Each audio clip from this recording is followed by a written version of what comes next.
بار بار ایک ہی دعا کا مانگنا اس بات کی دلیل ہے، جب اللہ تمہارے دل سے کسی چیز کا خیال نہیں نکالتا تو وہ اسی چیز کو تمہاری حقیقت بنا دیتا ہے۔ اگر اللہ تعالیٰ تمہارے دل نہیں بدل رہا ہے تو یقین رکھو کہ وہ تمہارا نصیب بدلنے پر راضی ہے۔ دراصل کچھ مانگنے والی ادا ہی ایسی ہوتی ہے جو اسے بہت پیاری لگتی ہے، وہ اس ادا کو دیکھنے کے لیے بار بار قبولیت کا وقت بڑھا دیتا ہے۔ اگر وہ اس چیز کو تمہارے ذہن اور دعاؤں سے نہیں نکال رہا جو تم چاہتے ہو تو جان لو دعا قبول ہو چکی ہے، یہ ذرا سی دیر تو اللہ سے ملاقات کا بہانہ ہے بس۔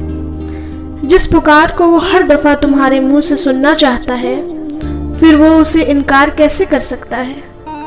مانگنے کی شدت قبولیت کی سب سے بڑی دلیل ہوتی ہے۔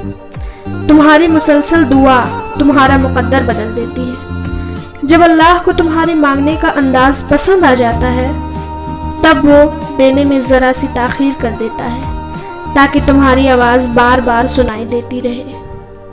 جب وہ دیکھتا ہے کہ میرا بندہ محنت کر رہا ہے، صبر کر رہا ہے، توکل کر رہا ہے تو وہ پھر کن فرمانے میں دیر نہیں کرتا۔ اسی لیے تم بس دعا کرتے رہو، انشاءاللہ اللہ تعالیٰ تمہاری چاہت کو تم سے ضرور ملائے گا۔ اللہ تعالیٰ ہم سب کی دعاؤں کو قبول فرمائے، آمین۔